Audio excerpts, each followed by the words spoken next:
Hello everyone and welcome to the concept building series by RPSC Adda on YouTube platform. Students concept building series के माध्यम से हम हमारे UGC net के जो बहुत ही प्राइम कॉन्सेप्ट्स हैं जो हम सबको पता रहने बहुत बहुत जरूरी है उन पर बात करते हैं, उन पर काफी अच्छा एक्सप्लेनेशन आपका जो की पॉइंट्स का है जिसमें एक एक पॉइंट जो कि एमसीक्यू ओरिएंटेड पॉइंट है उसको यहाँ पर लिया जाता है।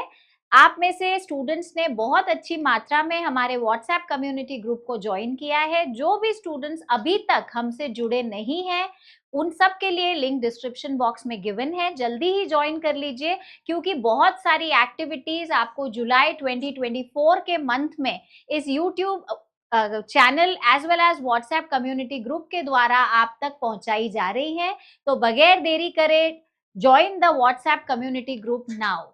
आप सभी को पता है कि आरपीएससी अड्डा कितना अच्छे तरीके से आपकी मेंटोरशिप करवाता है ताकि आप अपने अलग अलग कोर्सेज में बहुत अच्छे रिजल्ट्स सिक्योर कर पाए। देख सकते हैं आप कि कितने अच्छे और प्रोफाउंड रिजल्ट्स आरपीएससी अड्डा ने कॉमर्स एंड मैनेजमेंट की स्ट्रीम में प्रोवाइड किए हैं। तो स्टूडेंट्स बगैर देरी करिए, अपने तैयारी के साथ में आप हमारे चैनल को ज्वाइन करिए ताकि हम आपकी प्रेपरेशन में भी काफी अच्छा साथ दे पाए। साथ ही और भी स्टेट्स में हमारी टीम ने एक बहुत ही प्रोफाउंड रिजल्ट्स का नेटवर्क सेट किया है, आप खुद देख सकते हैं। और ये सारे स्टूडेंट्स वो स्टूडेंट्स हैं जिन्होंने अपने अपने प्रोफाइल में बहुत ही एग्जेम्पलरी रिजल्ट्स शोकेस किए हैं। यूजीसी नेट के लिए वेरी स्पेसिफिकली जो आपका री एग्जाम होने वाला है उसके लिए हम आपके लिए लेकर आए हैं बूस्टर कोर्स जो कि 1 महीने का as in a crash course है। स्टार्ट हो चुका है ये कोर्स फ्रॉम 8 जुलाई। 30 डेज का ये क्रैश कोर्स रहने वाला है और पेपर 1 के लिए आपको एवरी डे 1 आवर की क्लास यहाँ पर प्रोवाइड हो रही है इन द क्लासरूम। उसके लिए एक बहुत ही नॉमिनल सा फीस रखा गया है ₹1499 का। जल्दी ही हमारे कोर्स में एनरोल होकर के अपनी पढ़ाई को एक अच्छा मोमेंटम दीजिए। इसी तरीके से हमने यूजीसी नेट पेपर 2 के लिए भी आपके लिए बूस्टर कोर्स डिजाइन किया है जो कि री एग्जाम के लिए कंप्लीटली ओरिएंटेड कोर्स है ताकि आपका जो रिवीजन का पैकेज है वो बहुत अच्छा और बहुत स्पीडी हो पाए। ये भी कोर्स 8 जुलाई से स्टार्ट हो चुका है at a very convenient package of 1999। 2 घंटा डेली की क्लास आपको इसमें ऑनलाइन प्लेटफॉर्म के थ्रू प्रोवाइड की जाएगी। तो बगैर देरी करे अपनी तैयारी को बहुत अच्छा मोमेंटम और वेलोसिटी आप इन कोर्सेज के साथ में जुड़ के दे सकते हैं। वाया टेलीग्राम चैनल हम आपसे हर रोज कनेक्ट होते हैं शाम को 5 बजे। आपको लाइव क्विज एंड पोल का बेनिफिट दिया गया है। पेपर 1 पेपर 2 दोनों के ही क्वेश्चंस आपको इस टेलीग्राम लिंक पर भेजे जाते हैं एवरी डे एट 5 PM। उसके साथ ही आपको free notes, PDF and what not, साथ ही आपको जो आपकी वैकेंसीज है उसके लिए भी यहाँ पर अपडेट किया जाता है। लिंक डिस्क्रिप्शन बॉक्स में गिवन है और ये चैनल हमारा specifically for UGC net aspirants है, इसलिए आप बिल्कुल इन चैनल्स को ज्वाइन करके अपनी प्रेपरेशन को हाई प्रोफाइल कर सकते हैं।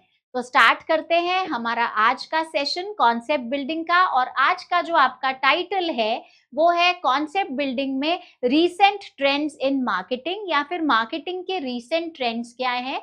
ये सोर्स करता है आपके सिलेबस के यूनिट 8 मार्केटिंग मैनेजमेंट में से। और मार्केटिंग मैनेजमेंट के सिलेबस का ये लास्ट टॉपिक है जिसमें हमें क्या पढ़ते हैं हम कि रीसेंट ट्रेंड्स क्या रहे हैं मार्केटिंग में। तो वैसे देखा जाए तो रीसेंट ट्रेंड्स बहुत सारे रहे हैं, लेकिन अगर मैं स्ट्रिक्ट आपके सिलेबस पे चलूं तो आपके सिलेबस में जो सारे काउंट्स मेंशन्ड हैं, जैसे सोशल मार्केटिंग मेंशन्ड है, ग्रीन मार्केटिंग मेंशन्ड है, हमने उन सारे के सारे ट्रेंड्स को इस कॉन्सेप्ट बिल्डिंग की वर्कशॉप में आपके लिए इनकॉर्पोरेट किया है। तो सबसे पहला ट्रेंड या सबसे बड़ा जो इंट्रोडक्शन हुआ है वो है सोशल मार्केटिंग का। इसे ट्रेंड क्यों कहा जाता है, कभी सोचा है आपने कि why is a development called a trend? हम इस तरीके की डेवलपमेंट को ट्रेंड का नाम क्यों दे रहे हैं? ट्रेंड इसलिए क्योंकि एक पर्टिकुलर तरीका होता है चलने का, है ना, जिसे हम ट्रेंड के नाम से जानते हैं। अगर मार्केट अपनी खुद की एक सेट प्लेटफॉर्म पे चल रहा है और अब वो प्लेटफॉर्म अचानक से बदलना पड़ रहा है किन्हीं कारणों की वजह से। तो हम वो ढूंढने की कोशिश कर रहे हैं कि रिसेंटली ये जो कॉन्सेप्ट घूमे हैं, जो हमारा विपणन का तरीका बदला है, उसके बदलने का रीजन क्या रहा है, तो उसे बोला जाता है ट्रेंड्स इन मार्केटिंग। तो अब पहला पहला ट्रेंड जो देखा गया, वो देखा गया कि आपकी मार्केटिंग अब क्या हो गया है, सामाजिक विपणन बन चुका है या फिर सोशल मार्केटिंग बन चुका है। तो सबसे पहले देखते हैं कि ये होता क्या है। सबसे पहली बात कि ये एक ऐसी मार्केटिंग टेक्निक है जो लोगों के सोचने के तरीके में बदलाव लाती है। It tries to alter the way in which people use to think before. जैसे लोग पहले सोचा करते थे, अब उनकी सोचने की, व्यवहार करने की जो टेंडेंसी है, जो प्रक्रिया है, उसमें बदलाव लाने का प्रयास होता है। देखिए, सोशल मार्केटिंग एक मार्केटिंग की तकनीक है जो लोगों के सोचने, व्यवहार करने और किसी उत्पाद या सेवा को समझने के तरीके को बदल देती है। यह लोगों की भावनाओं पर ध्यान केंद्रित करती है और उन्हें बदलती है। लक्षित दर्शकों तक पहुंचने के लिए कई मार्केटिंग चैनल्स लागू किए गए हैं। उदाहरण स्वरूप धूम्रपान विरोधी अभियान, पर्यावरण अभियान। यानी कि जिस पैटर्न पर आप शुरुआत से चलते आ रहे थे, उन पैटर्न्स को सोशल मार्केटिंग ने पूरी तरीके से एक क्रांतिकारी सोच के साथ ये पूरा का पूरा प्लेटफॉर्म बदल गया है। अब इसके प्रकार क्या हैं? तो कई सारे इसके प्रकार हैं, कई सारे तरीकों से सोशल मार्केटिंग वर्क करता है या चलता है। सबसे पहला यहाँ पर है आपका इन्फ्लुएंसर मार्केटिंग। इन्फ्लुएंसर मार्केटिंग मतलब उन प्रोडक्ट्स को बढ़ावा देना जो कि इकोनॉमी के लिए, अर्थव्यवस्था के लिए अच्छे हैं, जो कि मैनकाइंड के लिए अच्छे हैं, और धीरे धीरे उन उत्पादों की बिक्री के साथ एक ऐसा संदेश छोड़ना जो अधिकांश लोग देखें और अपने आप ही बैकआउट होना शुरू कर दें। इन्फ्लुएंसर मार्केटिंग में उत्पादों या सेवाओं को बढ़ावा देने के लिए सोशल मीडिया पर प्रभावशाली लोगों के साथ साझेदारी करना यहाँ पर क्या है, पूरी तरीके से शामिल है। इन्फ्लुएंसर ये बड़े अनुयायी हैं और किसी कंपनी के व्यापक दर्शकों तक पहुंचाने में ये सब क्या कर सकते हैं, मदद कर सकते हैं। हम सब सोशल मीडिया से जुड़े हुए हैं, हम जानते हैं कि इन्फ्लुएंसर्स कौन होते हैं। जो पहले फ्रीडम फाइटिंग वाले युग में क्रांतिकारी हुआ करते थे, आज के डिजिटलाइजेशन वाले युग में इन्फ्लुएंसर्स उसी तरीके का क्रांतिकारी रोल निभाते हैं। तो मेरे इस स्टेटमेंट से आप अंदाजा लगा सकते हैं कि ये इन्फ्लुएंसर मार्केटिंग जो है, ये कितनी ज्यादा वाइड स्प्रेड और कितनी ज्यादा स्ट्रॉन्ग है। दूसरा है कंटेंट मार्केटिंग। कंटेंट मार्केटिंग या सामग्री विपणन क्या कहता है कि यहाँ पर सोशल मीडिया के जरिए वापस से ये लोग क्या प्रयास करते हैं कि अपनी जो हैवी कंटेंट है उसे बेचने का प्रयास करें। इसमें क्या क्या शामिल है?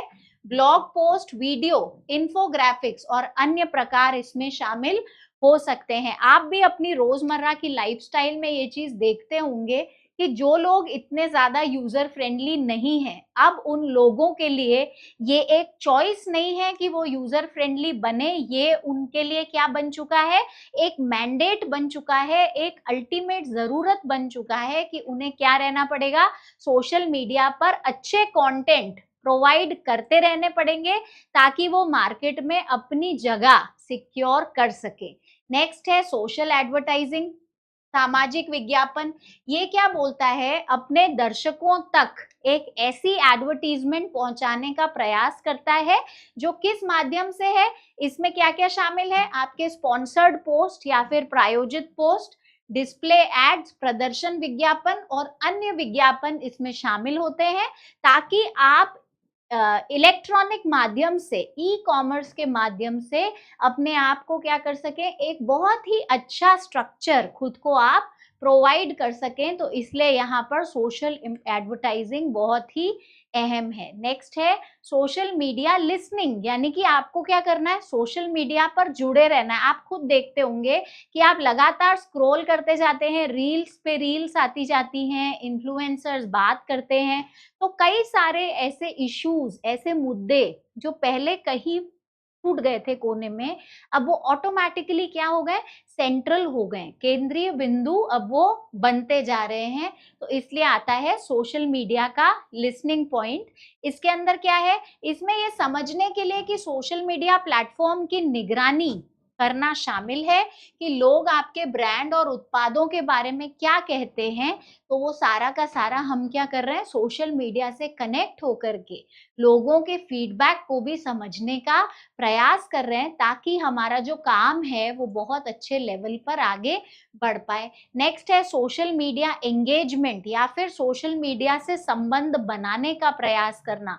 रिलेशनशिप मार्केटिंग का ही एक और अलग तरीके का कॉन्सेप्ट यहाँ पर आता है, ताकि हम अपने ब्रांड को मजबूत करें सोशल मीडिया के माध्यम से, और अपने जो भी हमारे फॉलोअर्स हैं, जो हमें देखते हैं, हमें फॉलो करते हैं, हमारे कस्टमर्स जो हैं, उनके साथ बातचीत करके हम एक ऐसे प्लेटफॉर्म की संरचना करें जो कि बहुत ही वाइड हो। आप खुद जानते हैं कि इस तरीके के प्लेटफॉर्म्स का जो रीच है वो बहुत बहुत बड़ा है, और इतने बड़े रीच के साथ एक काफी अच्छी कनेक्टिविटी हमें यहाँ पर मिल जाती है, जिसमें कई बार आपके कस्टमर्स के कमेंट्स, उनके फीडबैक्स, ये भी बहुत अच्छा वाइटल रोल प्ले करते हैं। नेक्स्ट है कम्युनिटी मैनेजमेंट।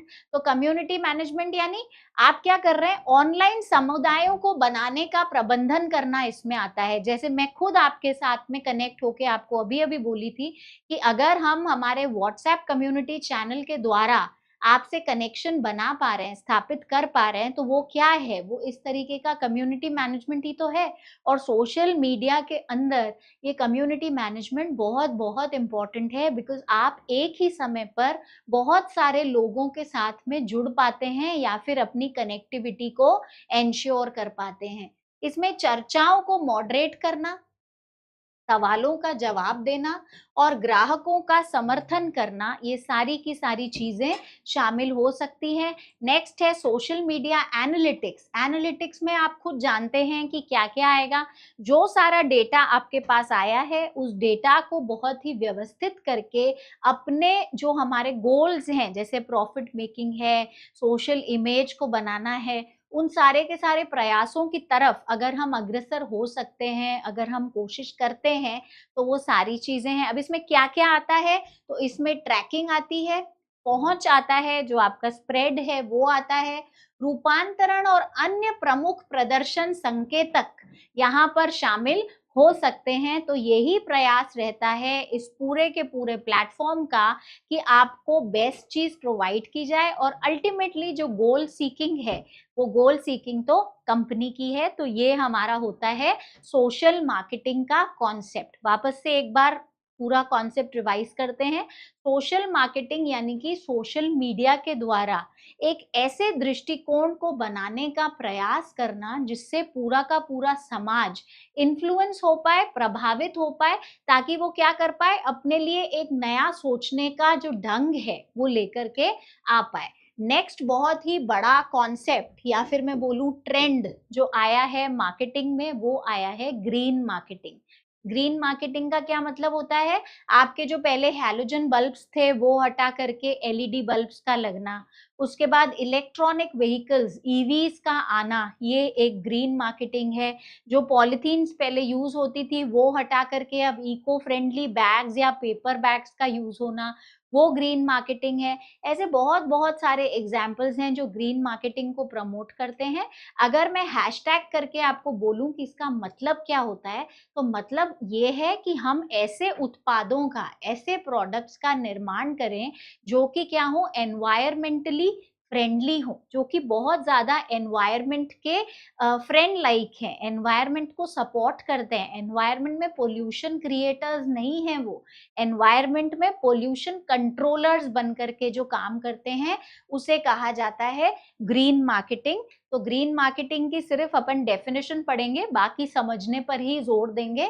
ग्रीन मार्केटिंग किसी भी एक्सचेंज को उत्पन्न करने और सक्षम करने या फिर उसका संचालन करने को संदर्भित करता है, जो कम या कोई पर्यावरणीय प्रभाव पैदा करके मानवीय जरूरतों और पसंद को पूरा करने में मदद करता है। आपने जैसा सुना होगा कि जो वीगन्स हैं, वीगन डाइट जो फॉलो करते हैं, उनके लिए भी अलग से ऐसी रेसिपीज बनाई जा रही हैं जो प्लांट बेस्ड हैं, किसी भी तरीके से किसी भी एनिमल को हार्म करके वो नहीं बनाई गई हैं, और आपको वो टेस्ट भी कैसा देती हैं, ऐसा टेस्ट देती हैं कि वो प्रॉपर उसी तरीके से बनाई गई हैं। तो ये भी एक तरीके से ग्रीन मार्केटिंग है। आप जितना बड़ा इसका रेंज लेकर जाना चाहें, आप उस लेवल तक इसके रेंज को खींच के देख सकते हैं। कोई भी प्रोडक्ट आज की डेट में ऐसा नहीं बचा है जिसके साथ में ये सोचा जाए या ये बोला जाए कि ये ग्रीन मार्केटिंग को यूज नहीं करता है या फिर ये ग्रीन मार्केटिंग को सपोर्ट नहीं करता है। तो इसलिए ये एक बहुत ही बड़ा देखा जाए तो एक रेवोल्यूशनरी चेंज है जो कि मार्केट में आया है, और इसके ऊपर पूरी की पूरी अर्थव्यवस्था एक साथ काम कर रही है। आप खुद सोच सकते हैं कि जो आपकी एक्टिवा और पेट्रोल बेस्ड गाड़ियों की जो रेट्स थी, वो गाड़ियों की रेट्स अचानक से 60,000 से जंप करके 1 लाख या 1 लाख से कुछ और ज्यादा क्यों चली गई? क्यों? क्योंकि ईवीज को लेकर के आना था, इलेक्ट्रॉनिक व्हीकल्स को लाना था। क्यों? क्योंकि पॉल्यूशन अपने एक लेवल का, एक स्तर को डेफिनेटली क्या कर चुका था, क्रॉस कर चुका था। तो उसको हटाने के लिए, ईवीज को लाने के लिए एक मल्टीपल एक्सपोनेंशियल इंक्रीज दिखा दिया प्राइसेस में ऑफ पेट्रोल बेस्ड व्हीकल्स। तो कई लोग अपने आप ही डीमोटिवेट हो गए। हालांकि ईवीज का भी रेट 1 लाख तक जा रहा है, लेकिन वहां पर आपकी पेट्रोल सेविंग हो जाती है। तो इसीलिए लोग उसको क्या कर रहे हैं, पसंद कर रहे हैं, लेना चाह रहे हैं। स्टिल अभी बहुत कुछ एक्सपेरिमेंटेशन होना बाकी है। ऐसा नहीं है कि वो पूरा एक हिट मॉडल बन गया है, लेकिन हाँ, ग्रीन मार्केटिंग के लेवल पे वो एक बहुत ही अच्छी टेक्नोलॉजी इंसेप्शन उसने दिखाया है। 4 पीज ऑफ ग्रीन मार्केटिंग, या फिर ग्रीन मार्केटिंग के 4 पीज कौन से हैं? तो सबसे पहले है कि ग्रीन मार्केटिंग इंक्लूड करता है फॉरमोस्ट आपका जो प्रोडक्ट है। क्यों? क्योंकि ग्रीन मार्केटिंग का आधार ही ग्रीन प्रोडक्ट बन रहा है। हम ऐसा प्रोडक्ट बनाने का प्रयास कर रहे हैं जो एनवायरनमेंट को क्या करेगा, ग्रीन बनाए रखेगा, जो एनवायरनमेंट को बहुत ही अच्छा और पॉजिटिव बना रखेगा। आपने पहले पढ़ रखा होगा सस्टेनेबल मैनेजमेंट। सस्टेनेबल मैनेजमेंट क्या बोलता है कि हम अपने आज के रिसोर्सेस को यूज करेंगे, और साथ ही जो आने वाली फ्यूचर जनरेशन्स हैं उनके लिए भी रिसोर्सेस को बचाने का प्रयास करेंगे। तो इसीलिए उत्पाद सबसे पहला है। आप ग्रीन मार्केटिंग किसकी कर रहे हैं? इसी उत्पाद की कर रहे हैं। इसलिए आपको क्या करना है, इसको बहुत ही ज्यादा इफेक्टिव रखना है। प्रभाव अपने प्रतिस्पर्धियों की तुलना में अधिक होना चाहिए, इन्फ्लुएंस ज्यादा होना चाहिए। किसी भी व्यवसाय को यह जांचने के लिए उत्पाद की देखभाल करनी चाहिए कि यह पर्यावरण के क्या है, अनुकूल है, और इन्हीं कारकों से आपके प्रोडक्ट को लिया जाएगा। सेकंड पी क्या होगा? प्राइस होगा। सीधी बात, मूल्य होगा। हम सब जानते हैं 4 पीज ऑफ मार्केटिंग, उसमें पहला उत्पाद, दूसरा उसका मूल्य। तो यहाँ पर क्या करना है, आपको ग्रीन प्रोडक्ट्स की प्राइसिंग करनी है। तो वो उपयोगकर्ताओं के लिए थोड़ी सी रीजनेबल बिठाई जाती हैं। ऐसा नहीं है कि उन्हें बहुत महंगा बेचा जाए, क्योंकि अगर जरूरत से ज्यादा महंगा करके बेचेंगे तो एक समय तक तो कंज्यूमर फिर भी for the sake of experimentation लेगा, लेकिन अल्टीमेटली वो क्या करता जाएगा, बैकआउट करता जाएगा। तो इसीलिए ग्रीन उत्पादों का ये सबसे बड़ा प्लस पॉइंट है कि ये प्राइसिंग में आपके जो दूसरे वाले उत्पाद हैं, जो नॉन ग्रीन प्रोडक्ट्स हैं, उनसे कंपैरेटिवली आपको क्या पड़ते हैं, सस्ते पड़ते हैं। पर्यावरण सबसे महत्वपूर्ण चीजों में से एक है, और जो उत्पाद को बनाता भी है और तोड़ता भी है। तो खरीदार केवल एक बार उच्च कीमत का भुगतान करते हैं, जबकि वे मानते हैं कि उत्पाद खुद ही क्या है, बहुत ही हाई क्वालिटी का है। तीसरा पी मार्केटिंग का प्लेस या फिर जगह। तो अधिकांश जगह पर क्या देखने मिलता है कि पर्यावरण के अनुकूल आइटम हमें क्या हो रहे हैं, व्यापक रूप से उपलब्ध हो रहे हैं। और ये सारा का सारा ग्रीन मार्केटिंग का ही कंट्रीब्यूशन है कि हम क्या हो गए, एनवायरमेंट फ्रेंडली हो गए, हमारी सोच वैसी हो गई। आप देखिए, वैसे तो ये ग्रीन मार्केटिंग का सीधा कनेक्शन नहीं है, लेकिन आयुर्वेद जो ऑटोमेटिकली इंडिया की कमर्शियल डीलिंग्स में से कहीं गुम हो गया था, वो ऑटोमेटिकली अब क्या हो गया है, ग्रीन मार्केटिंग के आने से वो चीज ऑटोमेटिकली चलन में आ गई है। और हम सब देख रहे हैं कि आयुर्वेदा की क्या पॉपुलैरिटी अब आ गई है। तो ओवरऑल हम एनवायरनमेंट को क्या कर रहे हैं, एक ग्रीनर अच्छा प्लैनेट बनाने की कोशिश की जा रही है, जहां पर सस्टेनेबिलिटी को ध्यान में रखते हुए एक ऐसा एनवायरनमेंट बनाया जाए, एक ऐसी जगह की संरचना की जाए जो ग्रीन उत्पादों में ही डील करे। और चौथा पी जो है ग्रीन मार्केटिंग का, वो क्या है, वो है प्रमोशन, संवर्धन करना। तो ऐसी मार्केटिंग टेक्निक्स लगाई जाएं, ऐसी मार्केटिंग टेक्निक्स को सोचा जाए जो आपको क्या करें, मदद करें ऐसे ग्रीन प्रोडक्ट्स को लेकर के आने में और सस्टेनेबल मार्केटिंग की टेक्निक्स को प्रमोट करने में। आप खुद जानते हैं कि ऐसे बहुत सारे अवार्ड्स भी दिए जा रहे हैं कि जिस पर्टिकुलर कंपनी ने जितना ज्यादा सस्टेनेबिलिटी के लिए प्रयास किया, वो भी इसी पर्टिकुलर पैरामीटर पर यूज किया जाता है। तो इसलिए आपका एक बहुत ही इम्पोर्टेंट फेज है ग्रीन मार्केटिंग का। तीसरा बहुत ही अहम ट्रेंड जो यहाँ पर देखने मिलता है वो है ऑनलाइन मार्केटिंग या फिर ई कॉमर्स का प्लेटफॉर्म। पहले जो सारी अर्थव्यवस्था हमारी थी वो ऑफलाइन पर चला करती थी, लेकिन अब जो पैटर्न यूज हो रहा है, अब जिस तरीके से ये चीज, ये प्रणाली काम में ली जा रही है, वो है ऑनलाइन मार्केटिंग या फिर ऑनलाइन मेथड से इसको यूज में लिया जा रहा है। तो ई मार्केटिंग अपने आप में एक बहुत ही क्रांतिकारी सोच है, जिसने क्या कर दिया है, पूरे के पूरे मार्केट को एक तरीके से अपसाइड डाउन टर्न कर दिया है। ई मार्केटिंग सस्ता भी है। जो विज्ञापन आपके बहुत ही ज्यादा कॉस्टली पड़ते थे जब आप उन्हें फिजिकली करते थे, और हर एक के लिए एक कंस्ट्रेंट, एक लिमिट होती थी, एक रेखा होती थी कि इसके ऊपर वो नहीं जाएगा, ई मार्केटिंग के माध्यम से जो मार्केटिंग का, विपणन का क्षेत्र है वो असीमित हो गया। हमें जो कस्टमर्स मिल रहे हैं वो अब किसी पर्टिकुलर बाजार से कन्फाइंड न हो करके अब वो कस्टमर्स क्या हैं, बहुत वाइड स्प्रेड हो गए हैं। तो इसलिए ई मार्केटिंग के क्षेत्र में एक क्रांतिकारी कदम है, और ये एक ऐसी प्रक्रिया है जिसमें इंटरनेट की मदद से उत्पाद और सेवाओं का विपणन किया जाता है। इसमें कंप्यूटरीकृत तरीके से उत्पाद और जो सेवाएं हैं, चाहे वो प्रोडक्ट मिक्स हो, चाहे वो आपका सर्विस मिक्स हो, दोनों के लिए ही योजना, वितरण, प्रचार और मूल्य निर्धारण जैसी सारी की सारी गतिविधियां इसी ई मार्केटिंग के माध्यम से पूरी की जाती है। आप देख सकते हैं कि इसमें क्या क्या चीजें आती हैं ई मार्केटिंग के अंदर। Internet marketing, web marketing, digital marketing और ऑनलाइन मार्केटिंग। इन सब शब्दों से जिस मार्केटिंग को जाना जाता है, पहचाना जाता है, वो टेक्निक आपकी है ई मार्केटिंग या ऑनलाइन मार्केटिंग, जो कि आपका recent trend in marketing third है ना। तो ये सारी चीजें, अब ये क्या करता है, ये आपको एक बहुत बड़ी रीच देता है। जैसे मैंने आपको बोला, तो एक वैश्विक मंच आपको ये प्रोवाइड करता है। यह डिजिटल तकनीकों जैसे डेस्कटॉप, कंप्यूटर, मोबाइल फोन और अन्य डिजिटल तकनीकों पर आधारित है।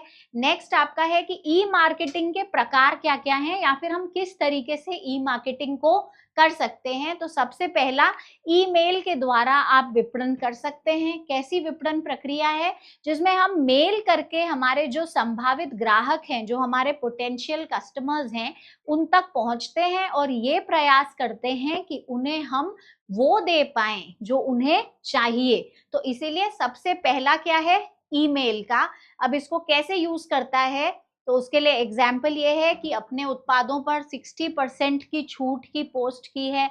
तो क्योंकि बहुत सारे लोग आज क्या है, कॉर्पोरेट लेवल पर भी मेल्स के थ्रू अटैच्ड हैं, लिंक्ड हैं, तो उन्हें ये चीज क्या करेगी, मदद करेगी। फिर आती है कंटेंट मार्केटिंग, जो हमने पहले भी देखी थी कि कंटेंट मार्केटिंग क्या प्रयास करती है कि आप कितना अच्छा कंटेंट बना करके कस्टमर को देंगे कि वो अपने आप ही आपके कंटेंट से प्रभावित होकर के गुड्स को लेगा। नेक्स्ट है फ्रीलांसिंग।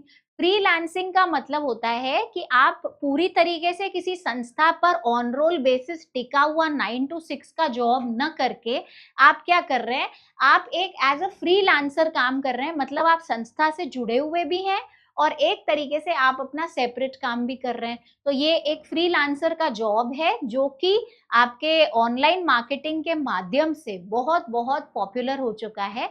आप लोग क्या कर सकते हैं, एक ही समय पर कई सारी चीजें एज अ फ्रीलांसर क्रिएट कर सकते हैं, बना सकते हैं। तो ये क्रिएटिविटी वाला काम है और साथ ही पर्सनल बिजनेस के तौर पे भी चलता है। यहाँ पर क्या है, सेल्फ एम्प्लॉयड कॉन्ट्रैक्टर के साथ जो क्या करता है, एक से ज्यादा कंपनीज को एक ही समय पर असिस्ट करता है। तो इस तरीके के काम को फ्रीलांसिंग का काम कहा जाता है।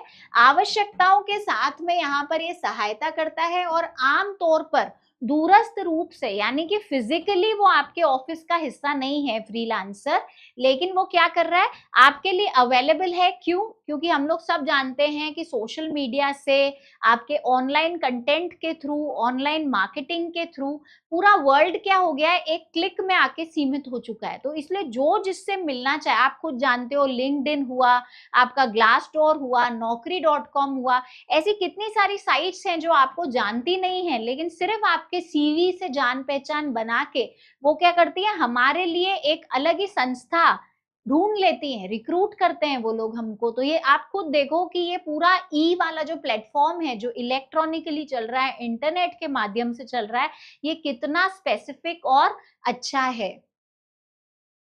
अब इसमें क्या क्या है, तो जैसा हमने पहले भी देखा था, वीडियो ब्लॉग है, पोस्ट कार्ड है, सोशल मीडिया पोस्ट है, ऐसी बहुत सारी चीजें जो यहाँ पर हैं वो सब कुछ निर्माण की जा सकती है। नेक्स्ट बहुत इंपॉर्टेंट है वीडियो मार्केटिंग। वीडियो मार्केटिंग का मतलब क्या है कि आप शॉर्ट वीडियोस बना करके अपने उत्पादों के बारे में एक्सप्लेनेशन देते हैं। कैसे देते हैं, जैसे कई ऐसे दिल्ली की शॉप्स हैं जो ब्राइडल वेयर्स के लिए फेमस हैं, ग्रूम्स वेयर के लिए फेमस हैं, शादी के कपड़ों के लिए फेमस हैं।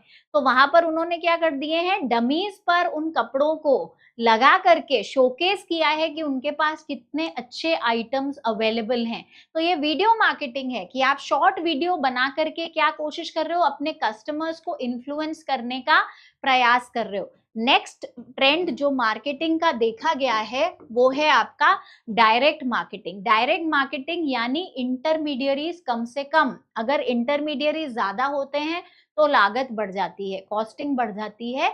आज की जो मार्केटिंग टाइप है वो है डायरेक्ट टाइप, कि सीधा मैन्युफैक्चरर किससे जुड़ जाता है, आपके कस्टमर बेस से अपने जुड़ जाता है। तो ये एक बहुत अच्छा कॉन्सेप्ट है और रिसेंटली इस ट्रेंड को बहुत अच्छे तरीके से फॉलो किया जा रहा है। प्रत्यक्ष विपणन विक्रेता और खरीदार के बीच सीधे संचार के साथ में प्रचार है। इस विपणन प्रकार के लिए मध्यस्थ होते हैं। उदाहरण के लिए कॉल और ईमेल प्रत्यक्ष संचार मोड है, डायरेक्ट हो रहा है, किससे, from manufacturer to customer very very directly. तो उस आधार पर आप देख सकते हैं कि ये व्यवसाय क्या कर रहा है, ग्राहकों को संतुष्ट भी कर रहा है और जो एक्स्ट्रा हमारी कॉस्टिंग लगती थी वो सारी की सारी कॉस्टिंग ऑटोमेटिकली क्या हो जाती है, कम हो जाती है। अब इस तरीके की डायरेक्ट मार्केटिंग मेथड से क्या क्या हमें बेनिफिट्स हैं, तो सबसे पहले कस्टमर को करेक्ट इंफॉर्मेशन मिलती है। जो आपकी कंपनी है वो क्या कर सकती है, नेसेसरी इंफॉर्मेशन को डायरेक्टली प्रोवाइड कर सकती है। फिर मिडिलमैन का अभाव है या फिर इंटरमीडियरीज का यहाँ पर अभाव है। जैसे पीपल क्या करेंगे, डायरेक्टली कनेक्ट हो जाएंगे इन सारी की सारी कनेक्शन से। तो इसीलिए ये क्या हो जाता है, यहाँ पर आपकी नो इंटरमीडियरीज वाला कॉन्सेप्ट अवेल हो जाता है।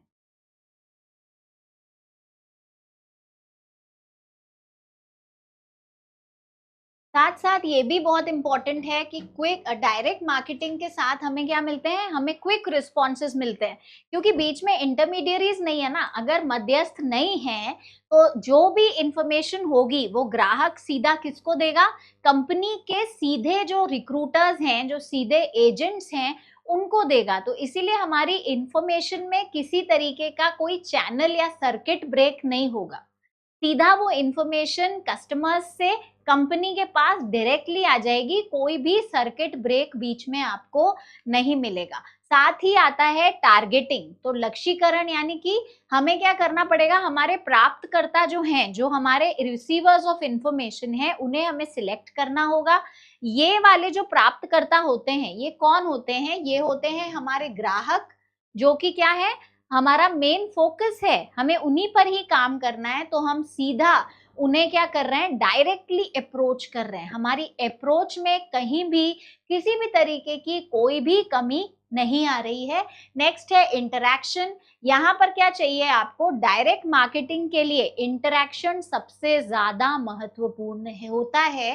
क्यों? क्योंकि इससे ये प्रयास किया जाता है कि आप कस्टमर्स को सबसे ज्यादा डायरेक्टली एसोसिएट करो या सबसे ज्यादा डायरेक्टली उनको हिट करो। अगर आपने उन्हें सबसे ज्यादा क्लीन चिट हिट कर दिया तो आपका कस्टमर आप ही के पास रहेगा, इधर उधर नहीं भटकेगा। क्यों? क्योंकि ये भी चीज हम बहुत अच्छे से जानते हैं कि जिसका खुद का काम होता है वो उस काम को सबसे अच्छा कर पाता है। अगर वो काम असाइन, दूसरे को असाइन, तीसरे को असाइन, ऐसे कर करके आगे फैला दिया जाता है तो उस काम में कहीं ना कहीं कोई ना कोई वीक पॉइंट जरूर आ जाता है। फिर अगली बात आती है नियंत्रण की। प्रत्यक्ष विपणन की जो हमारी पद्धति है, इससे मूल्यांकन और नियंत्रण के बाद ही ये सफल हो सकती है। यानी आपको क्या करना पड़ेगा, रेगुलरली अपनी क्लास को, अपने कॉन्सेप्ट को, अपने वर्क प्रोफाइल को नियंत्रित करते रहना पड़ेगा, कंट्रोलिंग करते रहना पड़ेगा, ताकि अगर कोई लूप होल आया भी है तो उस लूप होल को हम क्या कर पाए, बड़ी आसानी से खत्म कर पाए। फिर डायरेक्ट सेलिंग में एक और बात है, वो है निरंतरता। ग्राहकों को बनाए रखना ये हर एक विपणन प्रणाली का एक मुख्य उद्देश्य होता है।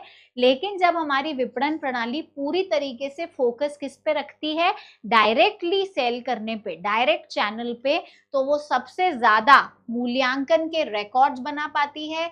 ग्राहक इंटरैक्शन उन्हें ये समझने में मदद करता है कि प्रत्यक्ष विपणन के लिए वो कौन से तरीके से काम कर रहे हैं और कौन सा तरीका ग्राहकों को सबसे ज्यादा प्रभावित करेगा।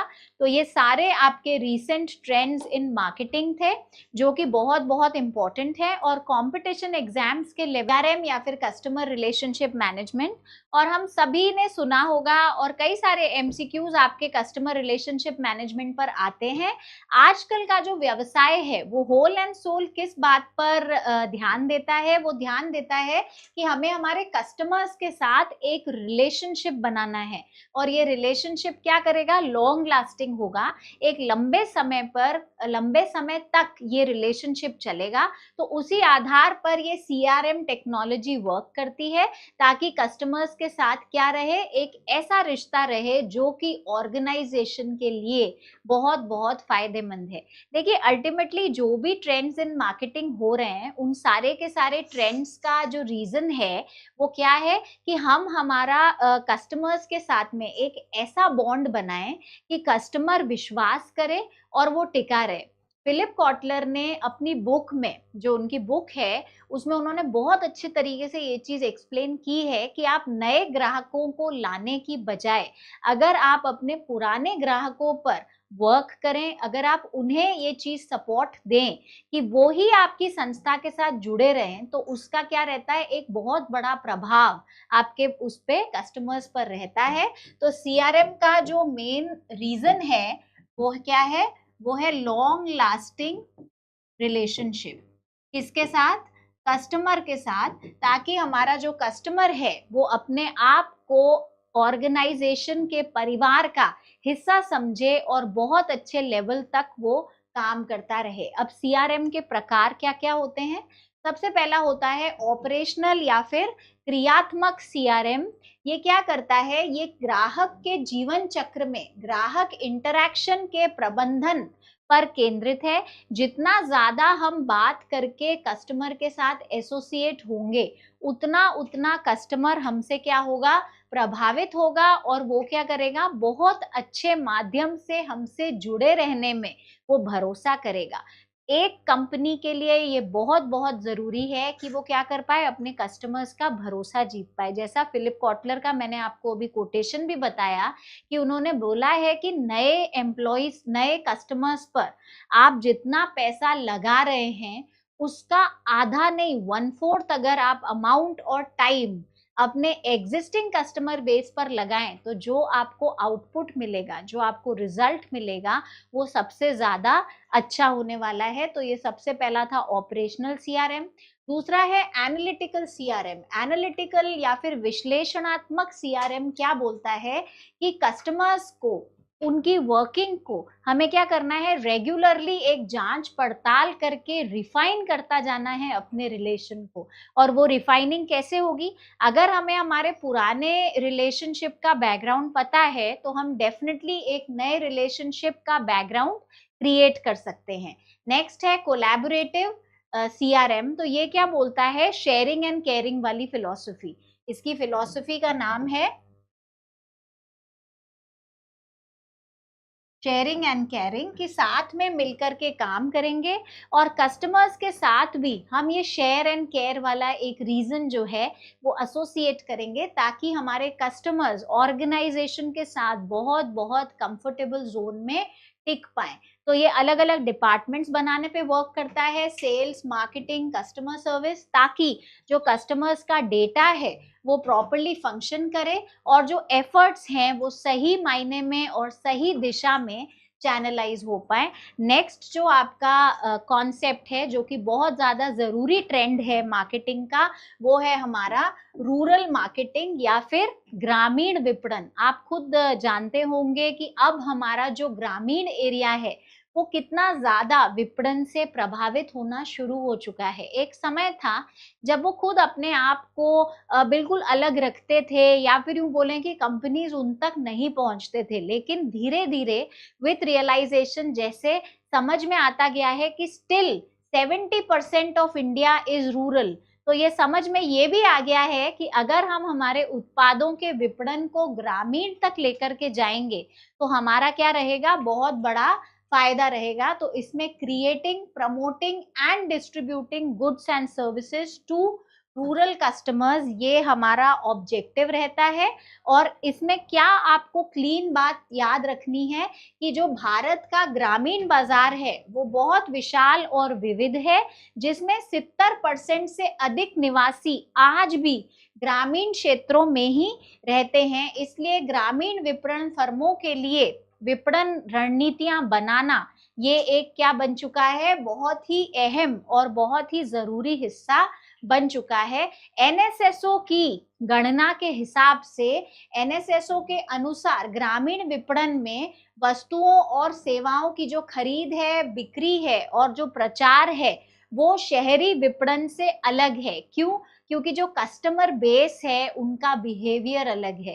तो बिहेवियरल सेगमेंटेशन के आधार पर रूरल मार्केटिंग के जो प्रोग्राम्स हैं उनका एग्जीक्यूशन थोड़ा सा अलग तरीके से होता है। उनके कारक अलग होते हैं जिनके आधार पर वो वर्क करते हैं। और यहाँ पर एक अच्छा लाभ प्राप्त करने के लिए प्रत्येक कंपनी ने अपने उत्पादों की श्रेणी में विविधता लाना शुरू कर दिया है। जो तरीके का प्रोडक्ट जिस तरीके के ग्रुप को अपील करता है उसे उसी तरीके से लिया जाता है और ये एक बहुत ही मजबूत पैटर्न बन जाता है। तो अब इसके कोर पॉइंट्स क्या क्या हैं? सबसे पहले ग्रामीण बाजार में फर्मों के लिए अपनी पहुंच बढ़ाने और अपने ग्राहक आधार को बढ़ाने की विशाल क्षमता दर्शाई गई है। दूसरी बात है कि ग्रामीण उपभोक्ताओं की अनूठी जरूरतें और प्राथमिकताएं होती हैं जो कि अपने आप में बहुत ही ज्यादा यूनिक होती हैं, उन्हें यहाँ पर ध्यान में रखना है। तीसरा एसेंशियल पॉइंट है कि ग्रामीण विपणन से ग्रामीण क्षेत्रों में रोजगार के अवसर सृजित करने में भी बहुत सहायता मिलती है। तो जो हमारे एग्रीकल्चरल सेक्टर पर एक अननेसेसरी लोड डला हुआ था वो लोड ऑटोमेटिकली क्या हो जाता है, धीरे धीरे काफी हद तक रिलीव हो जाता है। ग्रामीण विपणन की सफलता से स्थानीय अर्थव्यवस्था का विकास हो सकता है। क्यों?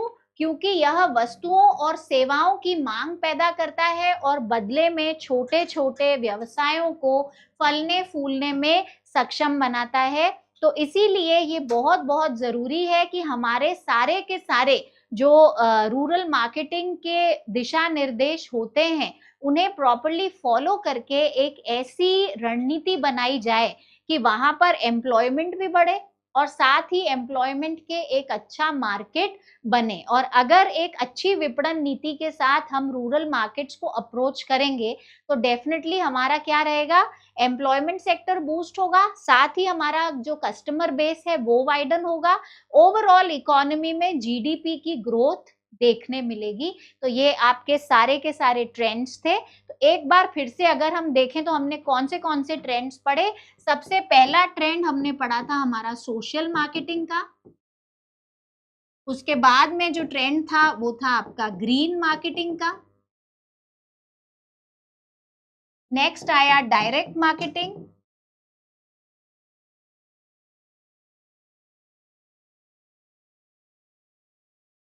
फिर आता है आपका ई मार्केटिंग या फिर ऑनलाइन मार्केटिंग। फिर हमने पढ़ा सीआरएम, कस्टमर रिलेशनशिप मैनेजमेंट। और फिर हमने वापस से पढ़ा आपका रूरल मार्केटिंग। तो इस तरीके का जो कॉन्सेप्ट्स थे ये सारे के सारे मिला करके आप अपने एग्जाम में इस पूरे पोर्शन में से 2 या 3 डेफिनेट लेवल पर एमसीक्यूज एक्सपेक्ट कर सकते हैं, क्योंकि ये अभी सबसे ज्यादा ट्रेंडिंग टॉपिक है into the field of marketing management. तो thank you so much for watching the video till the end. फिर से मिलेंगे और नए कॉन्सेप्ट्स के साथ। Till then take care, thank you and have a good day.